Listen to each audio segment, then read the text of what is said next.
嗨，大家，我们看这个进入你的世界。我们今天呢又来新的模型科普。对，今天主题是为什么要夹组？夹组就像现在大家看到这样，你已经感觉好像组起来，对，但是没有上色，然后也没有做贴纸，然后墨芯也没有上，对啊，无缝好像有做，又好像没有做。那为什么要做这个动作？就是要夹组起来，看看它到底有什么问题。这个就会关乎到你上色的时候。上色的顺序，我们上色不是说全部就拆了，然后就上了，然后对，一般不是这样，就再组起来这样子。一般是这样没有错，那是完全没有需要做无缝或者是你完全不修饰的状况可以这样做。颜色上的很单一，不会有什么色差的问题的时候，就可以这样。但是如果今天你像要做无缝啦，你就是要看一下这个缝到底做的有没有意义。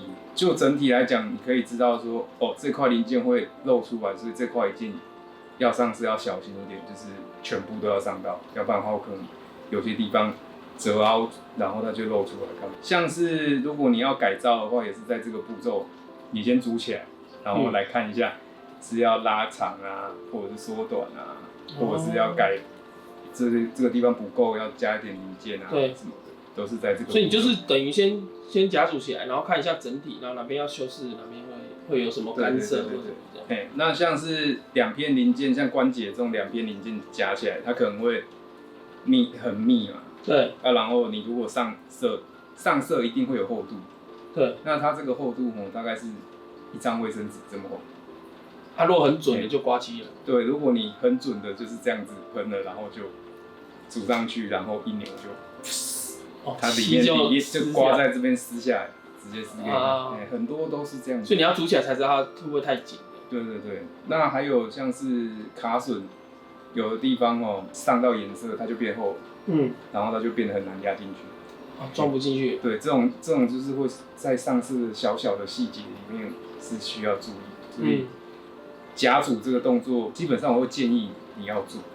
OK， 虽然说你到时候拆开来会很麻烦，但是你如果到后面需要做改造干嘛，这个一定会做。要更精细的。对，而且你不会说只有一只手做夹组，然后就开始大改特改，然后其他地方都没有组就改这只手，然后改完就算了，不会这样。你一定是全部，然后开始改的时候，这边做好，换这边要做。对，你要对称。而且要看整个是不是合乎你的作品的氛围，所以必须要起来看比较准。对。像这个关节这边，它你如果要做一个完整的动作的时候，它会露出到什么地方？那如果露出来的地方有什么金属管线，那你到底要不要上色，就要看，这时候就是要看这边，而不是说，我就全部上好了。然后到时候看不见，这样不是很惨，对不对？对。那像这个 MG， 它里面一定会有所谓的内部的联动机构。那外壳盖起来就看不到了。对，就像这种金属管，这个像这里，你要上色上到什么地方？对。也有人就不管了，那个金色就不管了，就是都铁色就好了。对不对？那这是我们如果要比较细致的话。你就是做夹组这个动作的时候，你就这里会露出来。这边要画一下。这边可能画一下。对。那像是 PG 可能就是会有更多的什么联动机构，全部都打开什么。那种就会更多这种问题在。然后什么刮漆，就是像这个关节在动的这个。你只要是关节就会有所谓的太紧或者是刮漆的问题。对。那就在这个夹组的时候，你就可以知道说，这里很紧，要小心，不要掰了就断了。对，大概是这种感觉。那这个枪是这样子卡进去，对不对？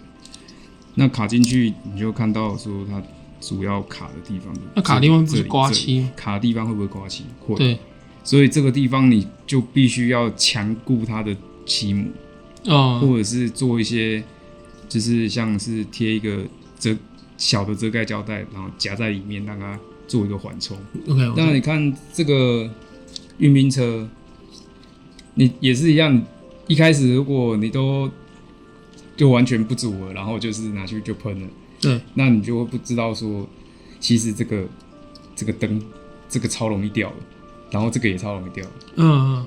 然后还有像是这边有2个这个，你如果都不煮的话，你也不知道这里有2个这个，就不知道要补这个要不要补？对，好像补也可以，好像不补也可以。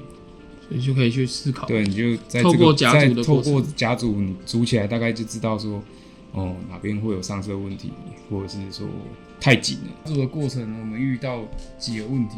对，像是卡榫过紧，然后再来是需要分件的零件，就是让你好装的。对，让你可以好上色，然后分成好几个颜色再装回去的这个步骤叫分件。那再来是嵌入式的零件，就是塞进去就拔不出来的东西。说明书还有一种叫做趴墙的，对，这个就很可怕，这个就是装进去保证你拿不出来的东西。然后如果你修了它可能就装进去就松了，就完全就是没有用了。没有用。那你这个甲组怎么办？这个就不要煮。哦，这个就到时候做好再装进去，要不然就这只能2种，一个是遮盖一种就是做好再装进去。这种就是最普通的卡榫嘛。对，圆头的卡榫。圆头的，那另外一边是洞嘛。对。那这个有2种方式，一种是剪卡榫，一个是把洞挖大一点。把洞挖大一点。把洞挖大一点点。哦。扩孔。所以扩孔跟剪卡榫都可以。对，扩孔啊，另外一种是剪卡榫，剪卡榫就是把它这样子稍微剪成45度，这样不好。如果从头剪到底很45度这样斜切，你说像这样子吗？切很多，像这样子切很多它就会变得很松。就会变很松。对，所以我们会推荐你就是不要剪太多，就是剪一些就好。剪掉一些而已。剪一些就好，这样。它是一定要斜的还是说？就斜的，因为你装零件的时候它所有的那个摩擦力都在这一根上面嘛。对。那你剪斜的，它就是会比较容易进去。你只要对到一边，它就进得去。你看像这样子，它对到一边，它就进去。那它这个地方它就会变得比较好拔，它会变很好拔。你如果是剪卡榫跟扩孔选一个就好，还是2个都做？基本上剪卡榫就够用了。除非遇到真的很紧才。我比较没有在扩孔，基本上做到现在，我还没有需要说真的要用到扩孔这个事情。对，基本上剪卡榫这个就很好用。那如果剪卡榫，如果你觉得不太够的话，你可以再做一个动作，是上完色的时候，如果压进去很不好压的时候，你就抓一点这个润滑油，就是凡士林一点点，这样，然后就这样子就更好装，就它会更好拔。你只做一边吗？还是2边都做？基本上都要做，就是有几个洞就剪几个洞，剪几个卡榫。因为有的时候你如果没有剪到的地方，它会比较紧嘛。那你好拆的地方就一下就起来了。对。那它如果难拆的地方，那就你看就卡住，然后卡住它可能应力就断掉了，应力它就直接就断了。所以要做就一起弄。你要做就一起做一做就好。了解。对，这是简单的。那再来是像这种4方形的卡榫，对，这个你也会遇到蛮多的。这个要怎么修，就是一样，只能剪45度这样。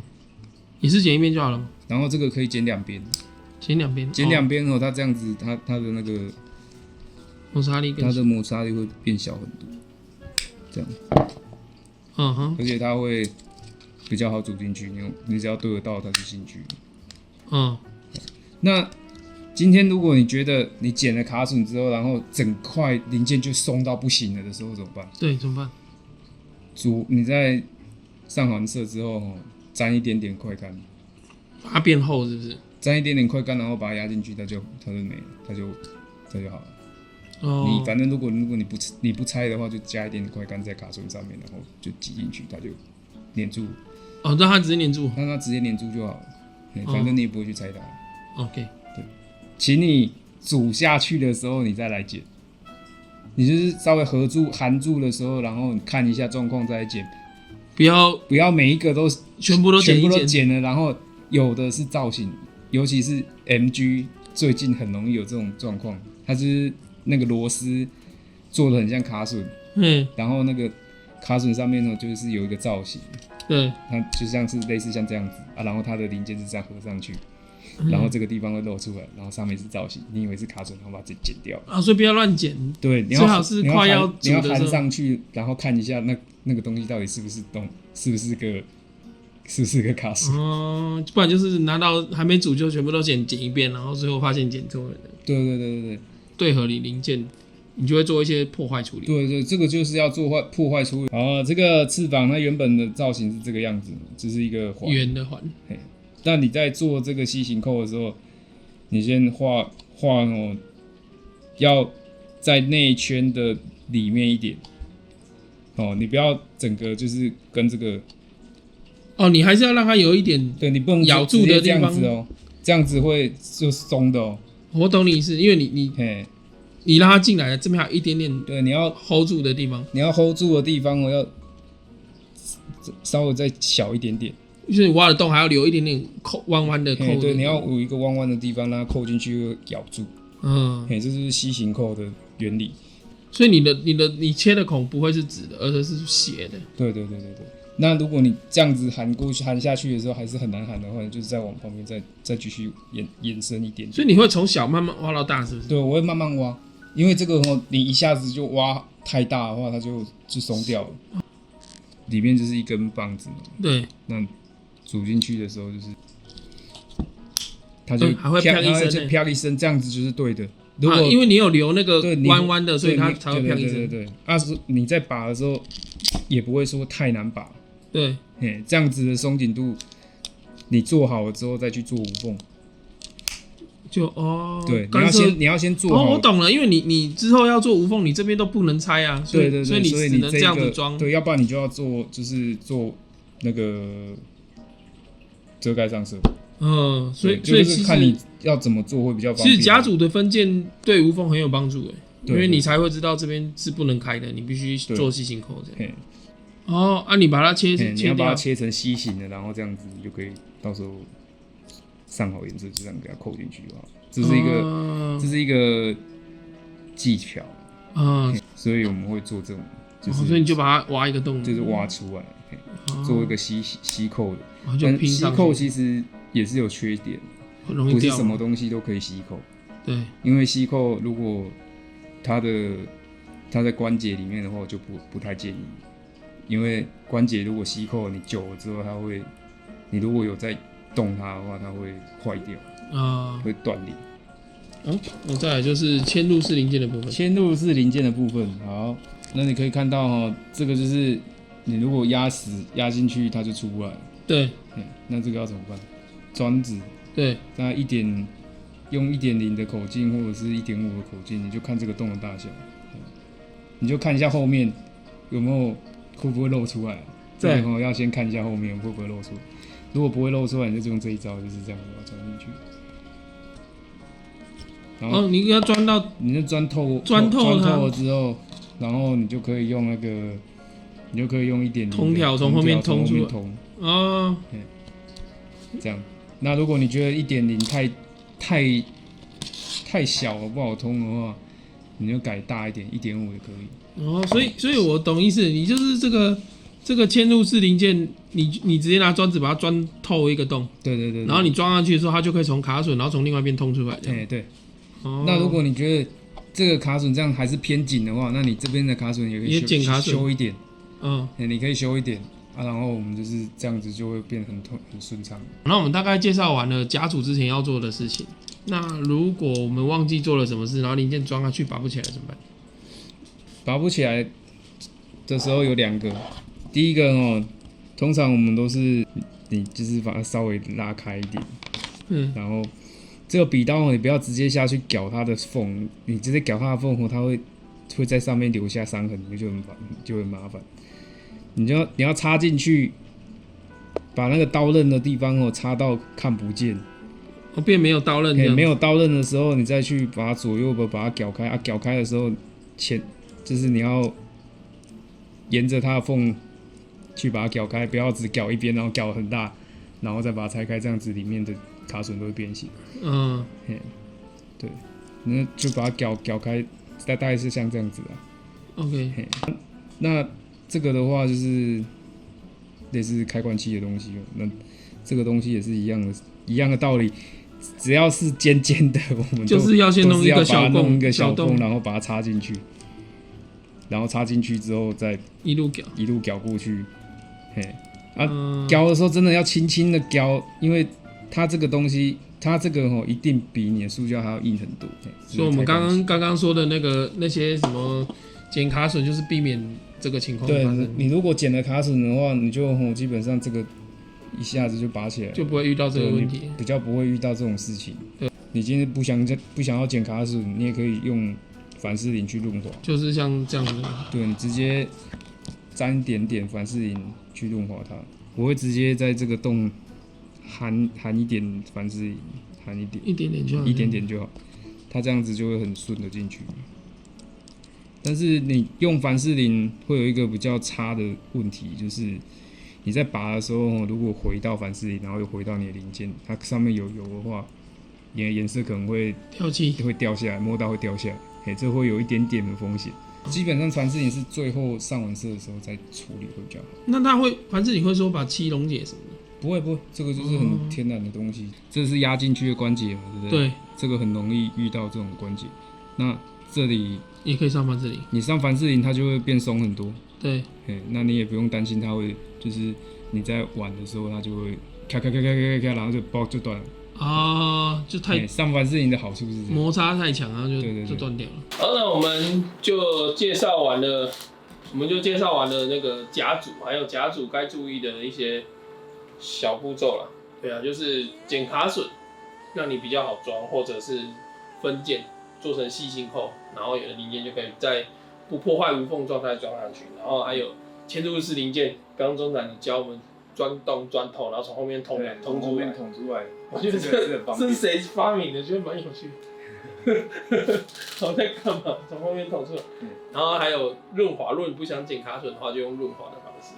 然后再来就是说明书里面如果有怕墙的这个零件，就先不要煮。对，大概就是这样。然后让你们在做无缝啊，或者是改造，然后上色，就有一个全盘性的思考的东西。好，那这就是我们今天的模型科普甲组系列的这个部分。那如果喜欢我们的影片呢，请帮我们按赞、订阅还有分享。那不要忘记打开小铃铛。我们是探路者，进入你的世界，拜拜，拜拜。